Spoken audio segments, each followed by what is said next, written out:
الصلاة في الثوب الأحمر situ.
بسم الله الرحمن الرحيم.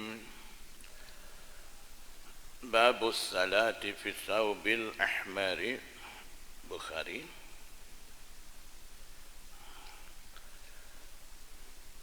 Bab ini berkaitan dengan sembahyang pada pakaian merah, pakai pakaian merah, sembahyang sah ataupun tidak sah berkenaan dengan itu.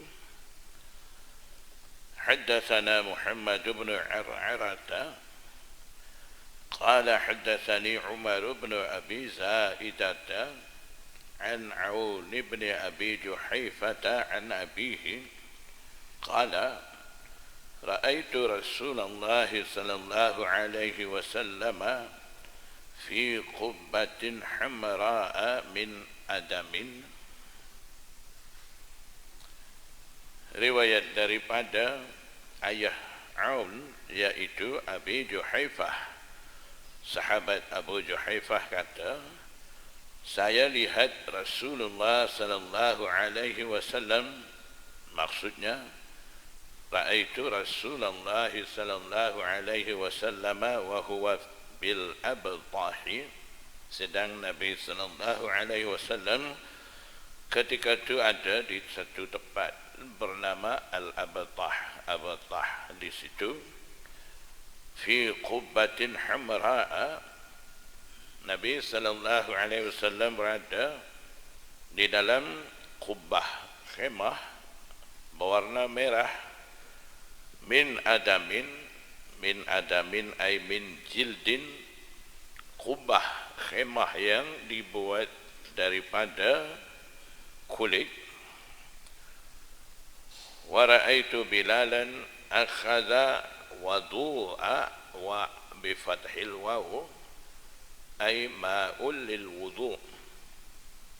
Saya lihat Bilal mengambil air untuk wudu' Rasulullah sallallahu alaihi wasallam, wudu'a Rasulullah sallallahu alaihi wasallam, wa ra'aitu an-nasa yabtadiruna dzakal wudu'a bi fathil waw.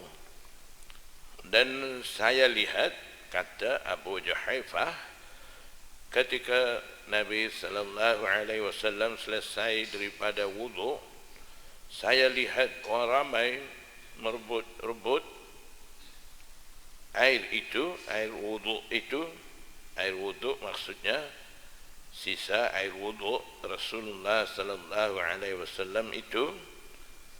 Tujuannya sahabat-sahabat berebut begitu tabarrukan bi athari Rasulullah sallallahu alaihi wasallam, dalam keadaan mereka hendak mengambil berkat dengan kesan-kesan peninggalan daripada Rasulullah sallallahu alaihi wasallam.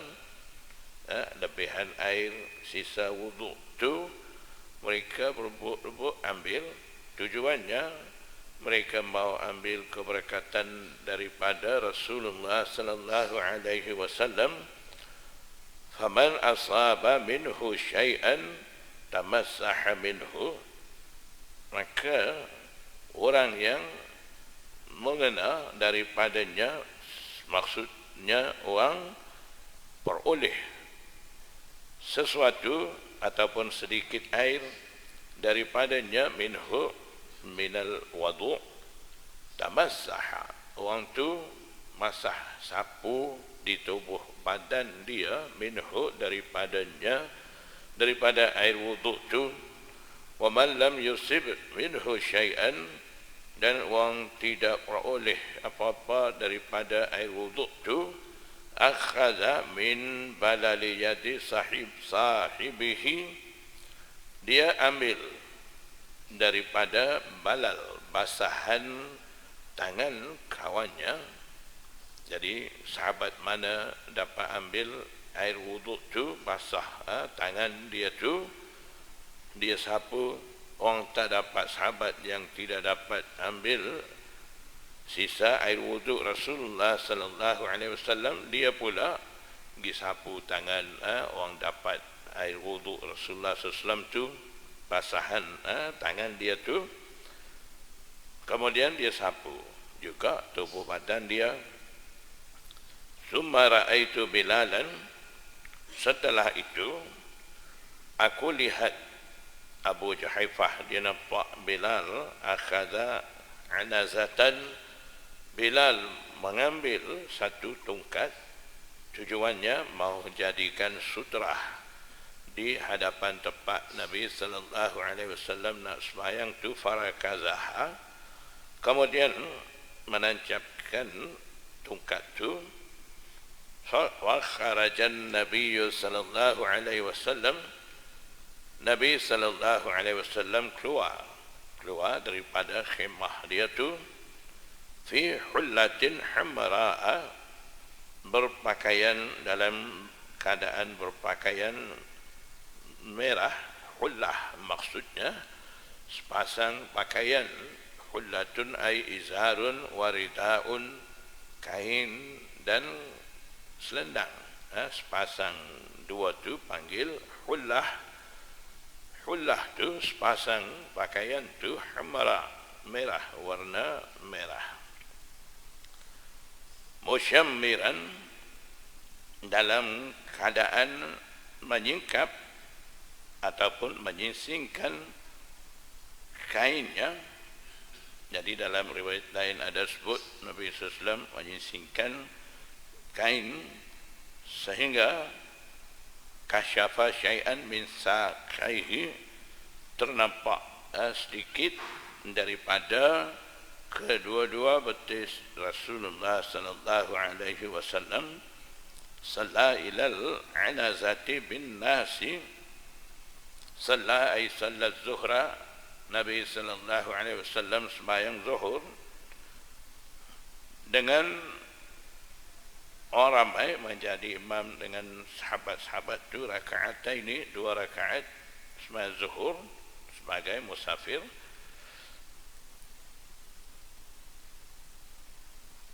Ilal anazah, menghadap kepada tungkat itu, maknanya tungkat jadi sutrah bagi Rasulullah sallallahu alaihi wasallam.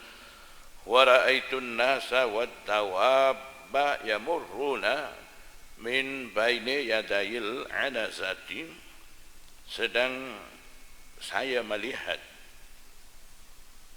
Abu Juhaifah kata dia lihat orang ramai dan dawab, binatang ternakan lalu lintas di hadapan anazah tu, tungkat tu, maksudnya di hadapan Rasulullah SAW dan sahabat-sahabat semayang.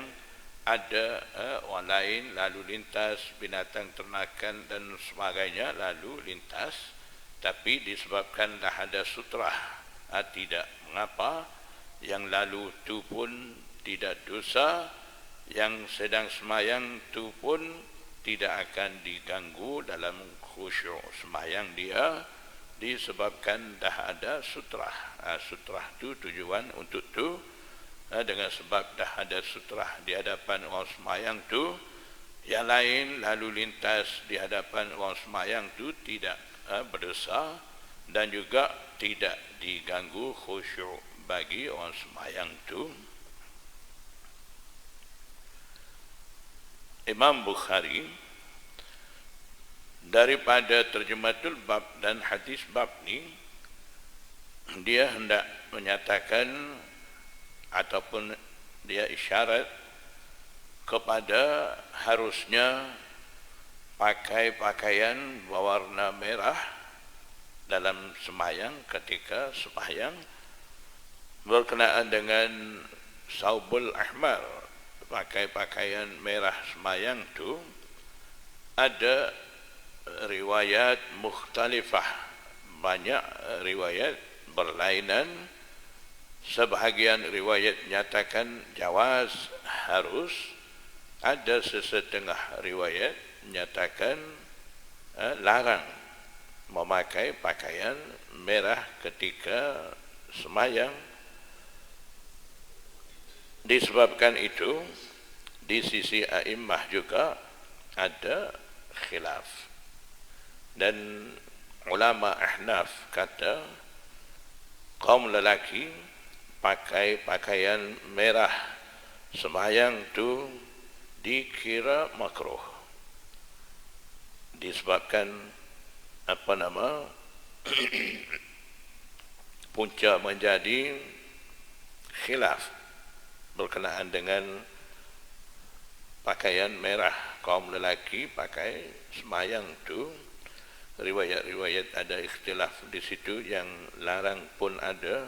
Yang larang tu disebabkan tasyabbuh bin nisa, menyerupai dengan warna kegemaran kaum wanita.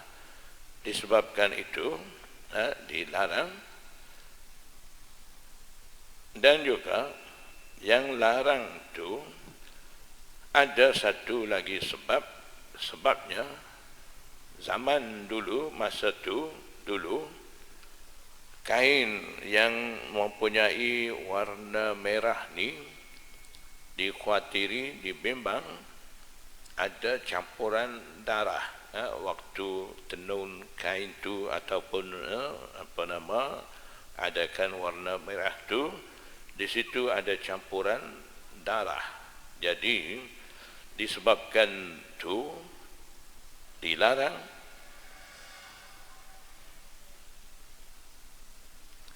Kemudian daripada tu, tradisi campur darah dalam warna, mewarnakan kain warna merah tu, tradisi tu tidak kekal, tidak ada lagi. Ketika tu diharuskan kaum lelaki pakai pakaian berwarna merah tu. Jadi disebabkan ada asbab-asbab seperti itu, ulama muhaddisin mengambil keputusan, katanya mereka, di mana ada riwayat-riwayat yang melarang memakai kain merah itu akan diambil maksud larangan itu semasa berlaku campuran darah dalam warna merah, bila celup warna pada kain tu, ketika tu dilarang. Yang hadis mengharuskan pakai pakaian merah itu akan diambil maksud setelah dah tidak ada tradisi seperti itu. Jadi sebab tu muhaddisin kata, di mana riwayat yang menyatakan harus, tidak larang, itu, ataupun di mana riwayat-riwayat yang menyatakan Nabi sallallahu alaihi wasallam sendiri memakai kain merah itu akan diambil maksud li bayanil jawaz, maknanya kain yang tidak ada kebimbangan campuran najis dan sebagainya, itu harus pakai. Dan di mana riwayat-riwayat ada larangan, itu akan diambil maksud mahmulun fi khilafi aula. Maksudnya larang tu khilaf aula. Maknanya pakai pakaian merah tu tidak dilarang, harus, cuma tidak patut, tidak sesuai kaum lelaki pakai pakaian merah tu, disebabkan itu dianggap tasyabbuh bin nisa, menyerupai dengan kaum wanita. Selalunya mereka suka berpakai pakaian merah tu. Dan satu lagi, yang mana dalam hadis menyatakan Nabi sallallahu alaihi wasallam pakai pakaian merah tu, ulama bagi tahu, muhaddisin kata, itu tidak merah semata-mata. Itu kain yang ada jalur merah. Tidak kain merah betul-betul, tidak. Kain buatan daripada Yaman, ada jalur merah di kain itu. Itu yang rawi riwayat dengan mengguna kalimah fi hullatin hamra itu.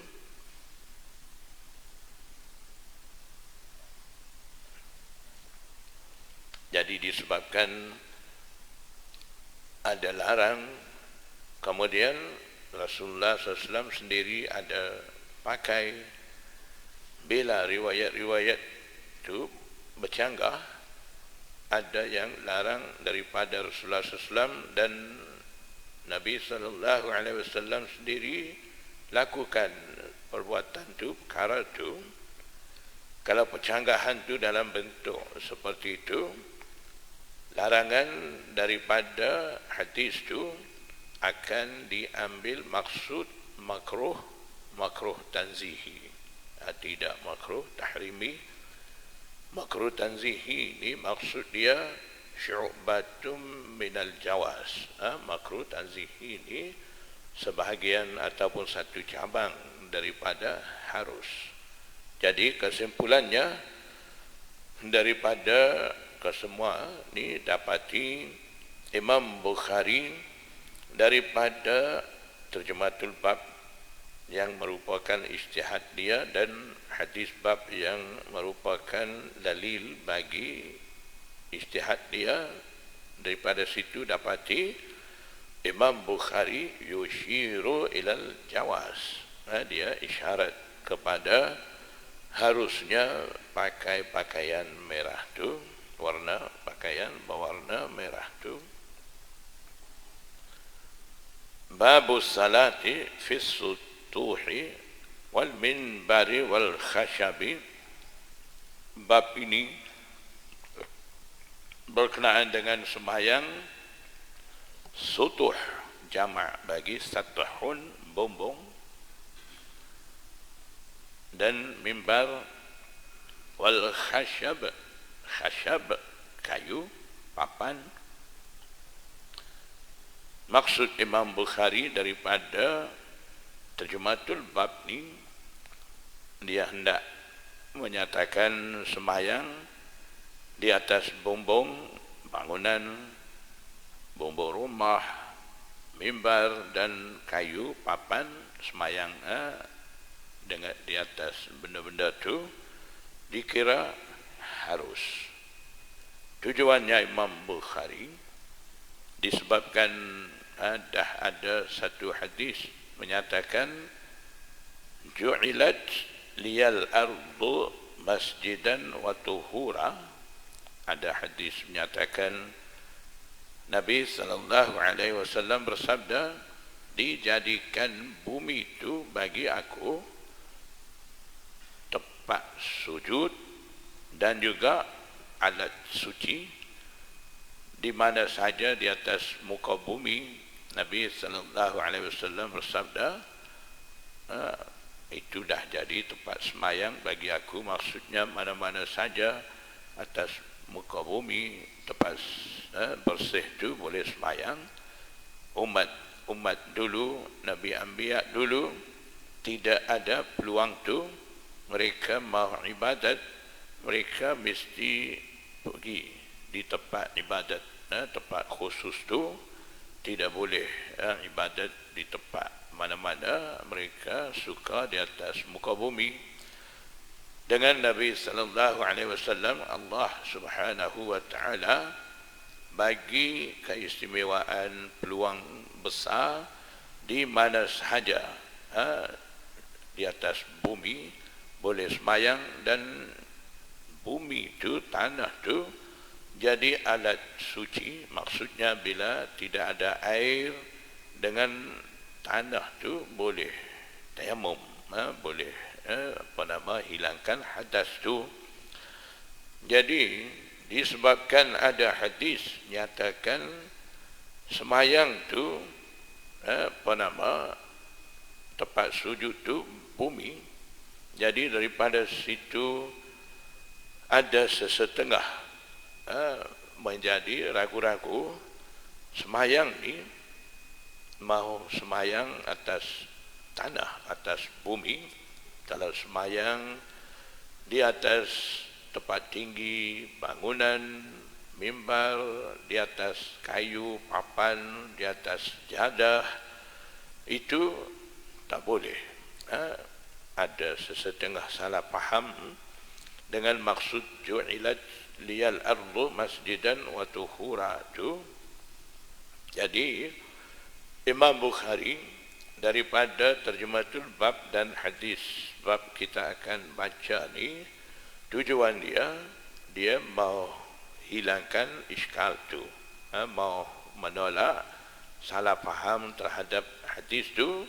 Dan dia menyatakan semayang ni di atas bumbung, di atas mimbar, di atas kayu, papan, boleh semua tu, tidak menjadi masalah.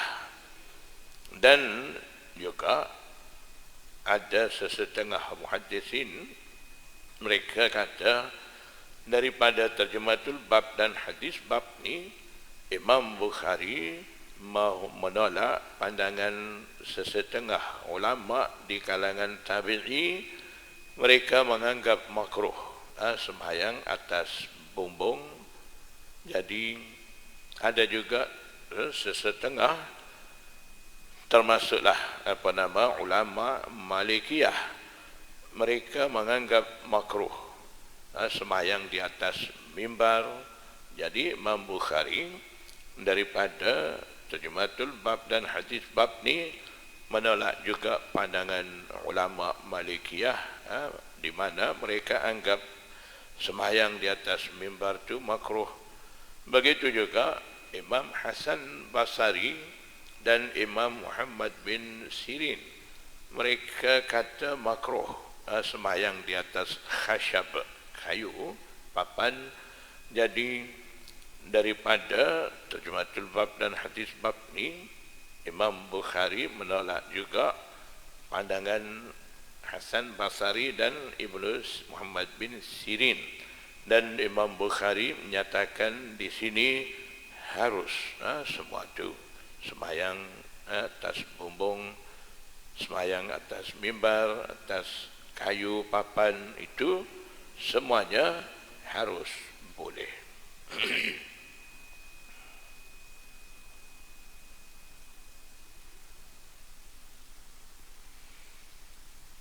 Qala Abu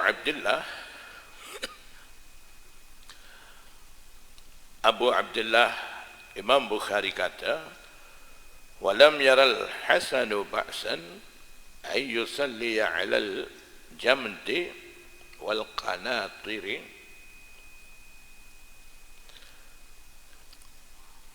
Imam Hasan Basri menganggap tidak mengapa sembahyang di atas batu, batu jamd, maksudnya al-ma'ul jamid min syiddatil bard, air yang beku disebabkan terlalu sejuk, air batu. Di atas tu orang sembahyang. Katanya Imam Hasan Basri tidak mengapa, boleh. Wal qanatir, maksudnya bangunan tinggi. Qanatir maksudnya wa huwa martafa'a minal bunyan, bangunan tinggi. Di atas bangunan tinggi orang sembahyang. Hasan Basri kata tak apa, boleh. Wa in jara tahtaha baulun au fawqaha au amamaha, walaupun air kecing, maksudnya najis mengalir di bawahnya, di bawah bangunan tu, ataupun di atas bangunan tu. Bangunan tu bertingkat-tingkat, ada tingkat, di atas tu ada tingkat lain, ada di situ bukan saluran air najis, air kecing dan sebagainya atas tu. Ataupun amamaha ay quddamaha, di hadapan bangunan tu ada mengalir air kecing, najasah. Idza kana bainahuma ay bainal musalli wa amamil qanatir, di antara orang sembahyang dan bangunan itu sutratun, ada sutra. Jangan duk bayang sutra yang tancap di hadapan orang sembahyang tu. Sutra maksud di sini mani'ah, penghalang. Mani'ah min mulaqatin najasah, penghalang daripada bertemu dengan najasah. Orang sembahyang dengan najasah tu tidak akan bertemu, maknanya tidak akan terkena najasah, najis air kecing tu ke orang sembahyang, disebabkan ada penghalang. Di situ apa saja cara yang menghalang najasah tu tak mai kepada orang sembahyang tu. Jadi dalam keadaan begitu, orang tu sembahyang di atas bangunan, sama ada najis, najasah air kecing mengalir di bawah bangunan tu, di atas bangunan tu, ataupun di hadapan bangunan tu, asalkan di antara orang sembahyang dan bangunan tu tempat mengalir najis tu ada penghalang, najasah najis tidak akan sampai kepada orang sembahyang tu, itu dikira sah, harus boleh. Wasalla Abu Hurairah ala saqafil masjid ay ala zahril masjid bi salatil imami. Dan Abu Hurairah semayang di atas bumbung masjid ataupun di atas tingkat atas bagian atas masjid bisalatil imami dengan mengikuti semayang imam. Imam tu ada di tingkat bawah, di bawah pada tempat Abu Hurairah semayang tu. Wa salla bin Umar ala salji, dan Abdullah bin Umar semayang di atas salji, air beku, salji turun jadi beku. Di atas tu Abdullah bin Umar semayang. Haddatsana Ali bin Abdullah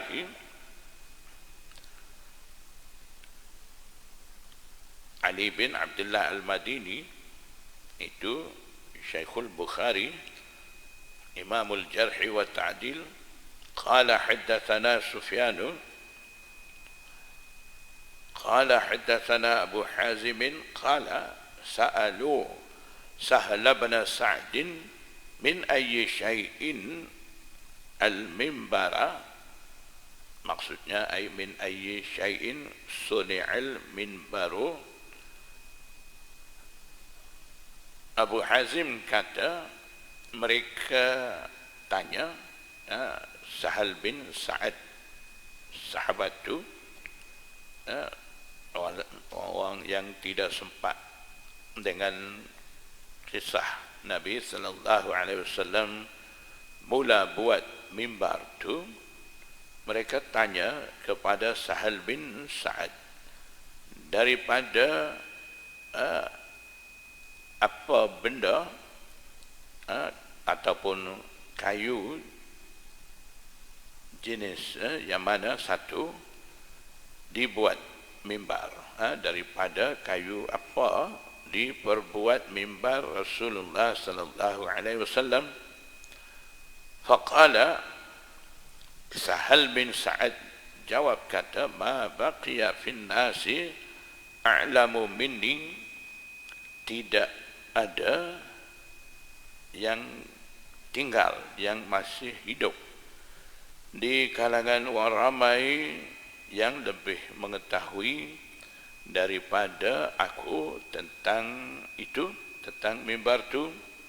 Dia kata begitu disebabkan masa tu ramai sahabat dah meninggal di tempat mana dia menetap tu.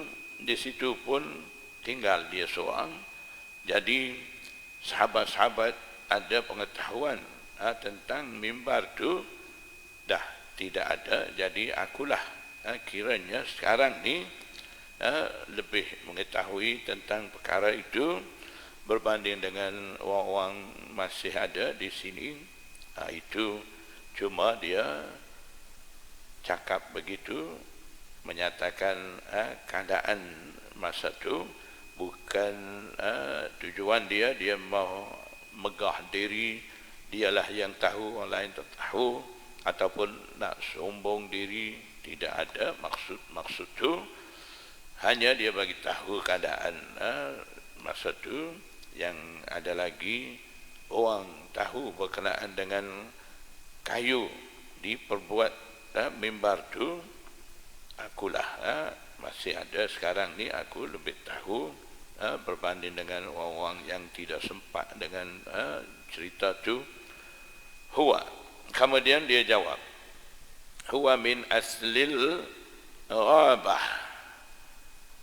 Asl maksudnya kayu, aslun ay syajarun la syauka lahu, kayu jenis tidak ada duri, panggil aslun.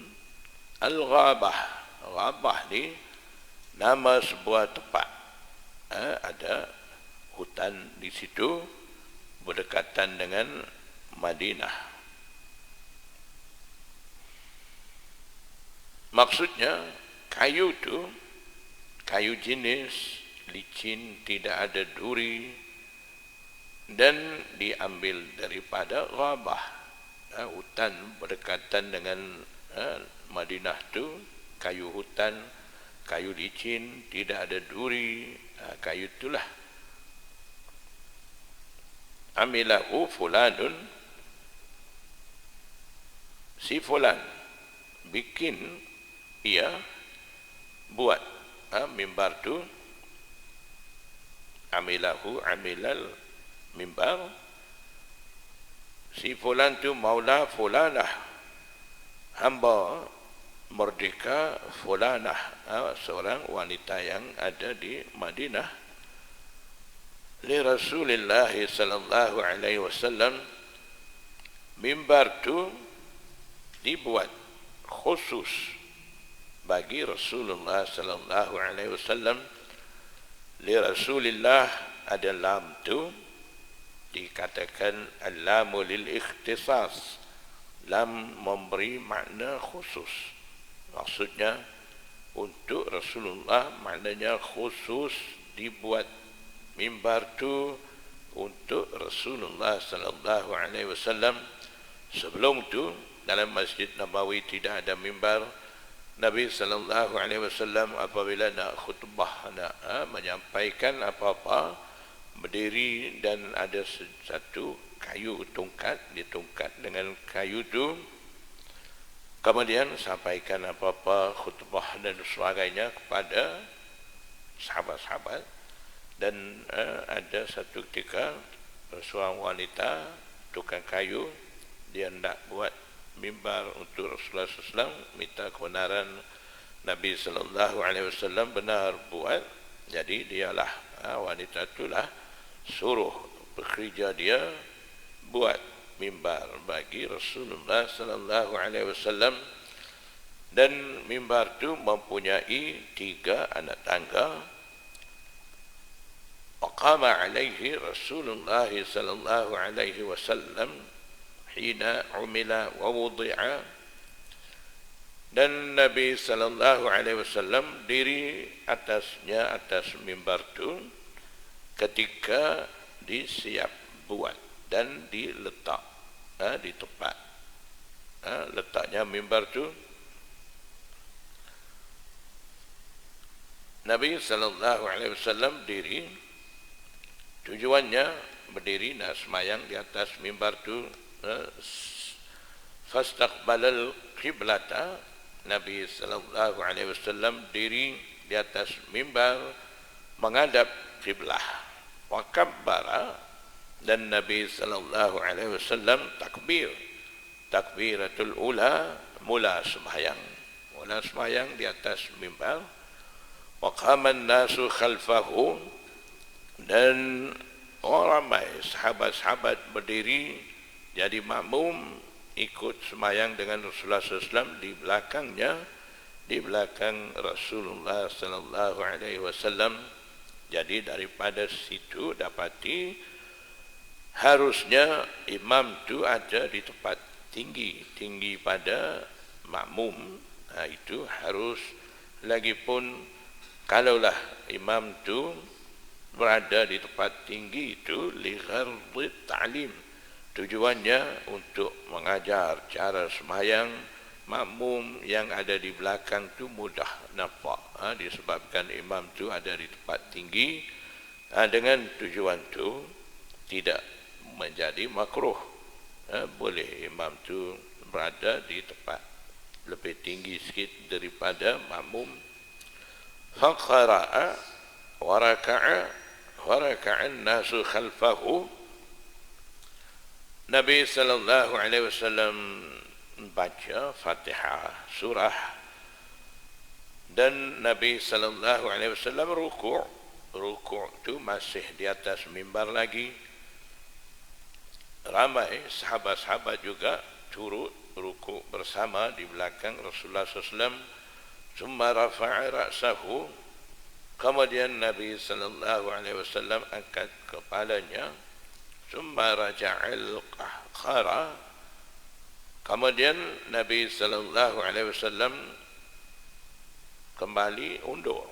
Qahqara maksudnya undur ke belakang. Maksudnya Nabi sallallahu alaihi wasallam setelah bangun daripada rokok, dia turun daripada mimbar. Turun tu dalam keadaan undur. Tidak kata tengah duduk sembahyang menghadap kiblat, ketika nak turun tu dia pusing. Turun. Tidak begitu. Maknanya yang sedang menghadap kiblat tu tidak lari. Dalam keadaan menghadap kiblat. Turun mai. Turun tu hadisin kata Nabi SAW mungkin ketika itu ada di anak tangga yang kedua. Jadi turun satu anak tangga dan satu langkah lagi, undur lagi supaya boleh sujud di situ. Jadi tujuannya Rasulullah SAW ketika dah sujud ni, dia tidak sujud di atas mimbar, dia mau turun di atas tanah tu. Jadi setelah sujud Nabi SAW kembali naik semula di atas mimbar. Itu tidak bercanggah dengan amal kasir dalam sembahyang tu, disebabkan Nabi SAW turun tu satu anak tangga, satu langkah, turun lagi, langkah lagi ke belakang tu satu langkah, kiranya boleh dah sujud di bawah mimbar di atas tanah tu. Kemudian satu langkah lagi sampai balik dekat mimbar, satu anak tangga tu naik, dah sampai balik atas mimbar tu. Jadi maksudnya Nabi SAW lakukan dalam keadaan tidak lebih daripada 2 langkah. Itu nak sesuaikan dengan hukum yang ada sekarang ni. Tapi sesetengah muhaddisin katalah Nabi SAW undur ketika tu 2 anak tangga, kemudian undur lagi nak ambil ruang untuk sujud tu, kiranya dah lebih daripada 2 langkah. Itu pun muhaddisin kata tidak menjadi masalah dalam sembahyang tu.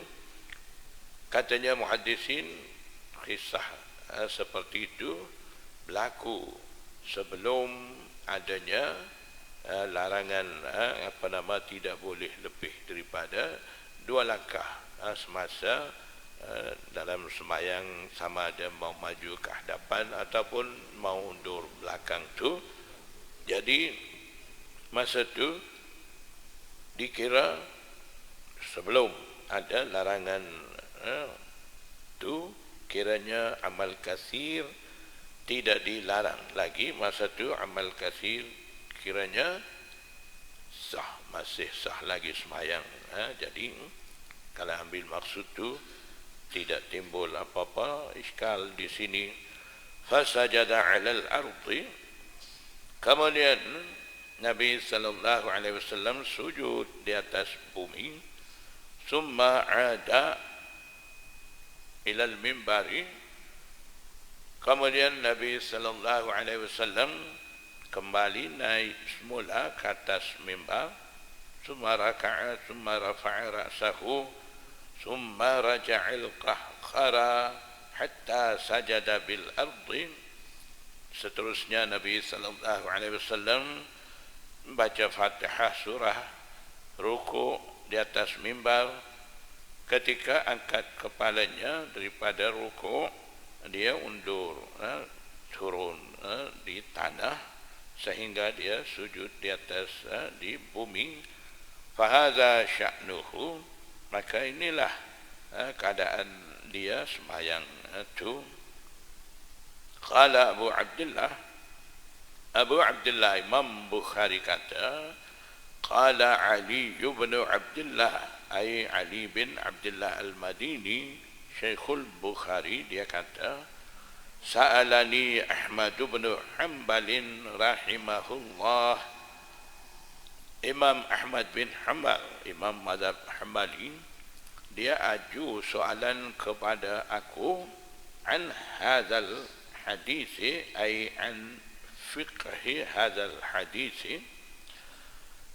Ahmad bin Hanbal tanya saya, kata Ali bin Abdullah. Ahmad bin Hanbal tanya kepada Ali bin Abdullah tentang fiqhul hadis, kefahaman daripada hadis itu, disebabkan Imam Ali bin Abdullah ni Imamul Hadis, Imam Jarah Ta'dil, dan juga Imamul Fiqh, imam dalam bidang fiqh juga. Jadi sekarang ni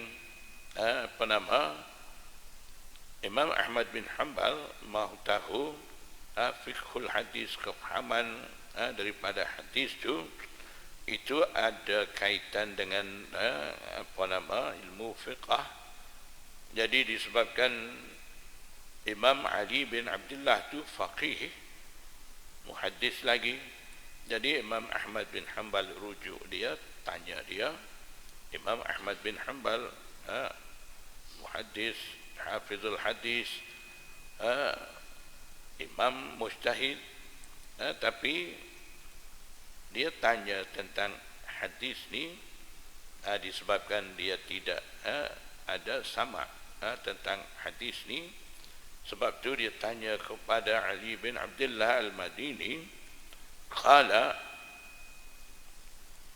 Ali bin Al-Madini jawab kata, fa innama aradtu anna an-nabiyya sallallahu alaihi wasallam kana a'la minan nasi.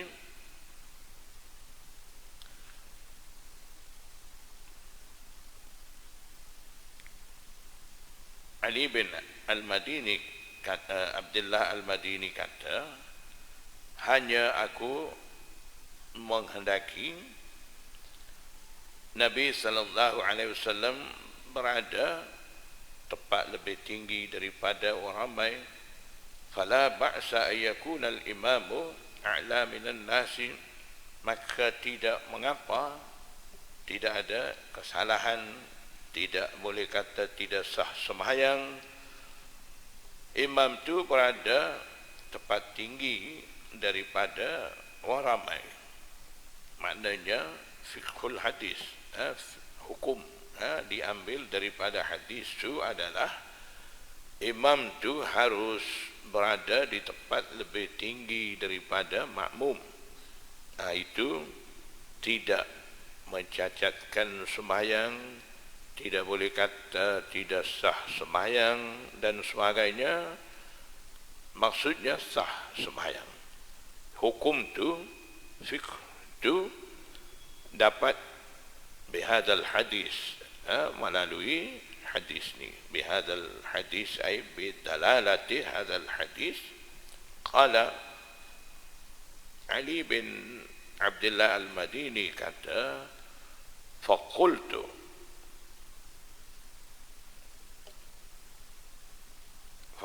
ay faqultu li ibn Hanbal, aku kata kepada Ahmad bin Hanbal, iaitu makulah daripada Ali bin Abdullah Al-Madini nya, inna Sufyan bin Uyainah kana yus'alu an hadha katsiran falam tasma'hu minhu. Katanya Ali bin Abdullah Al-Madini kepada Imam Ahmad bin Hanbal, Sufyan bin Uyainah tu disoal orang, banyak soalan tentang hadis ini. Falam tasma'hu ay afalam tasma'hu, takdir hamzah istifham di sini, tidakkah engkau dengar juga hadis tu minhu, daripadanya, daripada Sufyan bin Uyainah. Maksudnya Imam Ali bin Abdullah Al-Madini, dia tanya kepada Ahmad bin Hanbal, di mana Ahmad bin Hanbal tanya kepada dia tentang hadis ni. Dia kata selalunya Sufyan bin Uyainah ditanya orang tentang hadis ni, takkan engkau tak dengar hadis ni daripada Sufyan bin Uyainah? Tidak dengarkah? Qala la. Ahmad bin Hanbal, Imam Ahmad bin Hanbal jawab kata, la, lam asma', aku tidak dengar. Jadi daripada sini nyata Imam Ahmad bin Hanbal lam yasma' hadzal haditha min Ibn Uyainah. Imam Ahmad bin Hanbal tidak ada sama, tidak ada dengar hadis ni daripada Sufyan bin Uyainah. Dia dengar daripada orang lain tu, dia nak mengesahkan tentang hadis tu dan juga mahu tahu lebih jelas dengan maksud dan juga hukum diistimbat daripada hadis tu. Itulah dia soal tanya kepada Ali bin Al-Madini, dan Ali bin Abdullah Al-Madini bagi tahu fiqhul hadis kepada Imam Ahmad bin Hanbal. Kemudian dia tanya soalan pada akhir perbualan tu, tidak dengarkah hadis ni? Selalunya Sufyan bin Uyainah menceritakan tentang hadis ni disebabkan ramai orang selalunya tanya hukum berkenaan dengan imam tu ada di atas, makmum ada bawah, sah ataupun tidak. Selalunya orang tanya. Bila orang tanya, Sufyan bin Uyainah jawab kata sah. Kemudian dia bagi dengar hadis tu sebagai dalil. Takkan engkau tidak dengar? Tak dengarkah? Bila tanya, Ahmad bin Hanbal kata, tak, saya tidak dengar.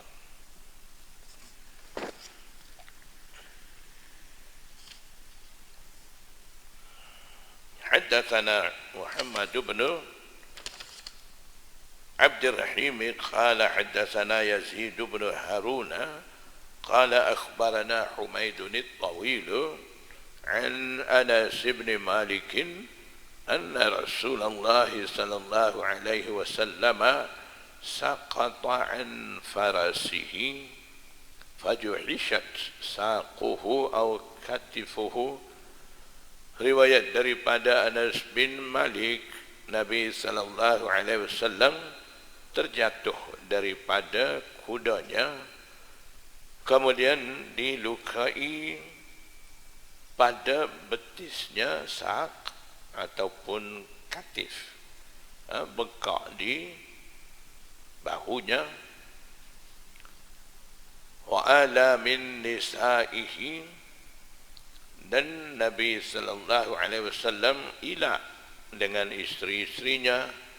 Ila maksudnya Nabi sallallahu alaihi wasallam berjanji tidak akan pulang kepada isteri-isteri beliau selama sebulan. Mau bagi sembuh dulu luka-luka ataupun bekak-bekak disebabkan jatuh daripada kuda tu. Dia tidak akan bulan syahran, selama 1 bulan. Fajalasa fi masyrubatin lahu darajatuha min juzu'in. Kemudian Nabi sallallahu alaihi wasallam duduk di masyrubah. Jangan terjemah tempat minum pula, daripada masyrubah, daripada syaribah, minum, tidak maksud tu. Masyrubah maksudnya ghurfah, ada bilik khusus dibuat untuk Rasulullah SAW rehat di situ. Kamar tu, bilik tu dinamakan masyrubah. Darajatuha, darajah maksudnya tangga. Tangganya dibuat min juzu' daripada batang kurma. Di situ Nabi sallallahu alaihi wasallam rehat, tunggu sembuh daripada sakit, luka ataupun bengkak. Fa'atahu ashabuhu ya'udunahu. sahabat-sahabatnya datang mengunjungi Rasulullah sallallahu alaihi wasallam, tanya khabar. Fasalla bihim jalisan wa hum qiyamun. Ketika sembahyang, Nabi sallallahu alaihi wasallam sembahyang jadi imam dengan mereka sahabat-sahabat dalam keadaan Nabi sallallahu alaihi wasallam duduk. Wa hum qiyamun, sedang makmum sahabat-sahabat itu berdiri. Falamma sallama qala, ketika memberi salam selesai daripada sembahyang, Nabi sallallahu alaihi wasallam bersabda, innama ju'ila al-imamu liyu'tamma ay liyuqtada bihi. Hanya imam itu dijadikan untuk diikuti dengannya. Maksudnya makmum mesti ikut imam. Apa saja keadaan, faiza kabbara fakabbiru, bila imam takbir kamu juga ikut takbir. Wa idza raka'a farka'u, bila imam ruku kamu turut ruku saja. Wa idza sajada fasjudu, dan apabila imam sujud kamu juga sujud. Wa in shalla qa'iman fasallu qiyaman, jika imam itu sembahyang dalam keadaan sambil berdiri, maka kamu juga hendak sembahyang sambil berdiri. Jadi tadi fasalla bihim jalisan wa hum qiyamun, Nabi sallallahu alaihi wasallam sembahyang dengan sahabat-sahabat dalam keadaan dia tu duduk.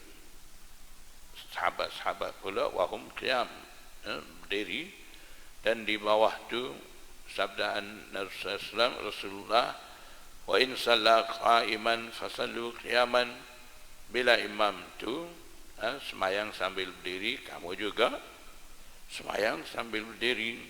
Jadi itu maksudnya, ada ketika Rasulullah SAW sembahyang duduk, sahabat-sahabat sembahyang sambil berdiri itu satu kisah.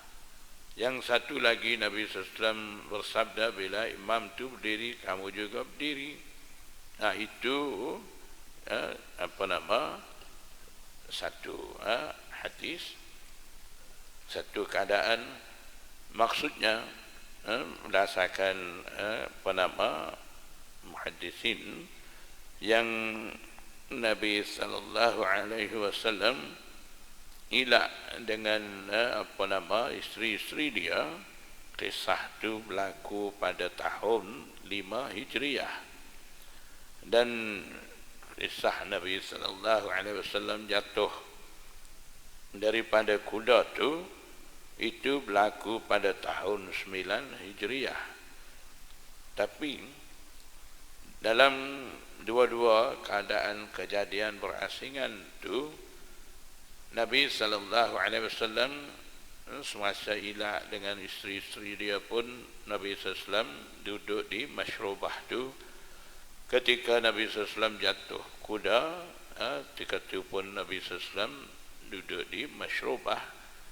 Disebabkan itulah rawi di sini dia campur cerita sekali, cerita jatuh kuda dan cerita berkenaan dengan Nabi SAW ilah dengan isteri-isteri dia tu.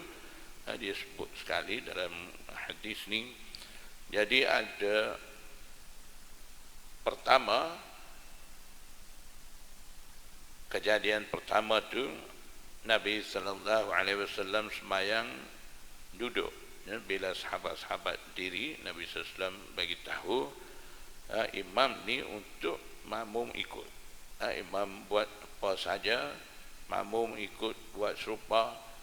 Bila imam tu ketika tu Nabi sallallahu alaihi wasallam bersabda, bila imam duduk kamu duduk, imam tu berdiri kamu berdiri.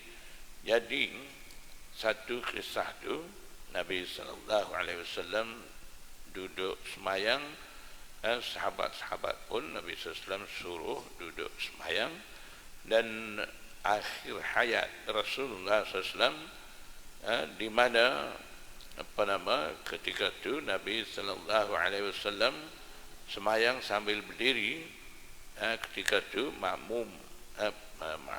Nabi SAW sembahyang sambil duduk, ketika itu sahabat-sahabat sembahyang sambil berdiri. Jadi dua kejadian berasingan. Satu, Nabi SAW sembahyang duduk dan suruh makmum juga duduk ikut keadaan bersama. Itu satu, itu berlaku dulu. Dan yang akhirnya berlaku pada akhir hayat Rasulullah SAW tahun hampir dengan tahun 10 Hijriah. Pada tahun 9 Hijriah ketika itu Nabi sallallahu alaihi wasallam bersabda ketika jatuh daripada kuda, itu sama dengan tadi. Dan akhir hayat Rasulullah SAW di mana Rasulullah SAW sakit tenat. Ketika itu Nabi SAW keluar mai, bila dia jadi imam, sahabat-sahabatnya sambil berdiri ikut sembahyang. Rasulullah SAW sembahyang dalam keadaan duduk tu. Jadi ada kejadian berlainan dan kisah berlainan, dan ada khilaf keadaan di situ. Dan muhaddisin bagi tahu bila ada amalan Rasulullah SAW berlainan begitu, kena perlu kita ambil yang akhir tu, amalan terakhir hampir wafat tu, itulah kira tetap, dan yang dulu akan dianggap mansukh. Wa nazala li 29, dan Nabi sallallahu alaihi wasallam turun maksudnya turun daripada kamar masyrubah tu, maknanya kira dah cukup sebulan yang mana dia ilak dengan isteri-isteri dia syahran, selama 1 bulan tu Nabi SAW kira dah cukup sebulan. Dia pun turun daripada masyrubah tu betulan litisnin wal ishrin, hari setelah hari yang ke-29, maknanya dah lalu, dah habis hari 29 tu Nabi SAW pun turun, kira cukup sebulan lah. Faqalu ya Rasulullah innaka alaita syahran.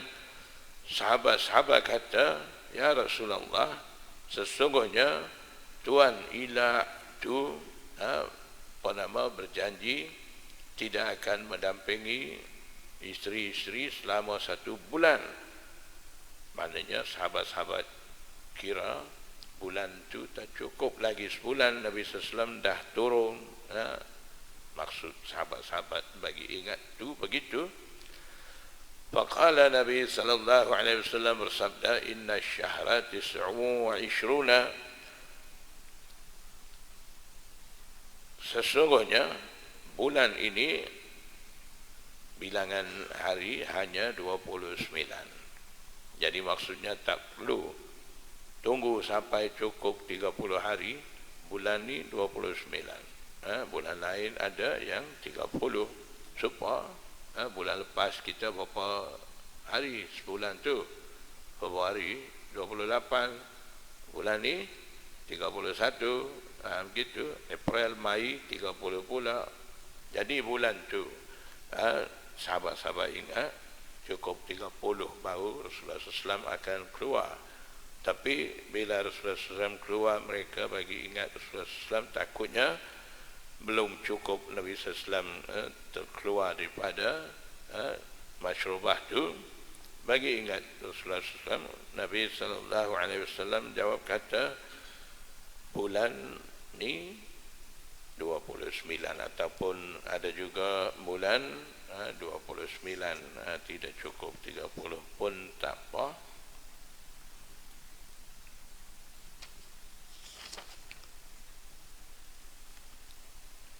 Jadi daripada kisah ni Sebenarnya Imam Bukhari dia nak menyatakan bila imam tu ada di tempat tinggi, makmum ada di bawah, pada tempat imam tu kira harus sembahyang tu.